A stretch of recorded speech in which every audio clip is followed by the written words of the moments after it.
Prison van থেকে একে একে নেমে আসা এককালের প্রভাবশালীদের চোখে মুখে তখন ভর করছে বিষণ্ণতা। ছাত্র জনতার আন্দোলনে ক্ষমতাচ্যুত আওয়ামী লীগ সরকারের আমলে তারা ছিলেন দুর্দান্ত প্রতাপশালী।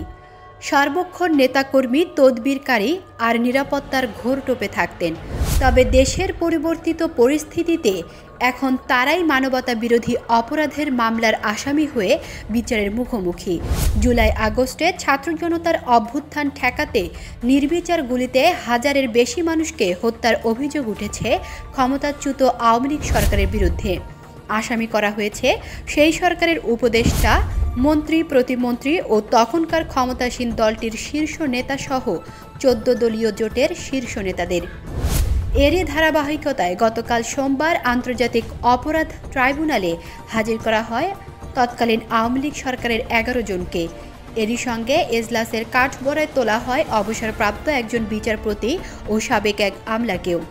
17 অক্টোবর এই 14 জনের বিরুদ্ধে গণহত্যায় জড়িত থাকার অভিযোগে মানবতা বিরোধী অপরাধের মামলায় গ্রেপ্তারি পরোয়ানা জারির আদেশ দিয়েছিলেন বিচারপতি মোহাম্মদ গোলাম মুর্তজা মজুমদারের নেতৃত্বে গঠিত 3 বিচারকের আন্তর্জাতিক অপরাধ ট্রাইব্যুনাল, যার ধারাবাহিকতায় গতকাল তাদের হাজির করা হয়।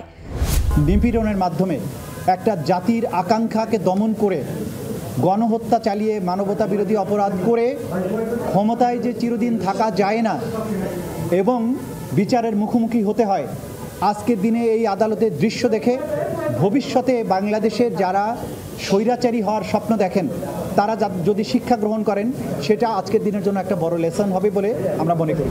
গতকাল হাজির করা 13 জনকে ট্রাইব্যুনাল শুনানিতে অ্যারেস্ট দেখিয়ে কারাগারে পাঠানোর আদেশ দিয়ে 1 মাস পর এই মামলার পরবর্তী শুনানির দিন নির্ধারণ করে। মুসলেমা মাজেদ, উত্তরবাংলা.com।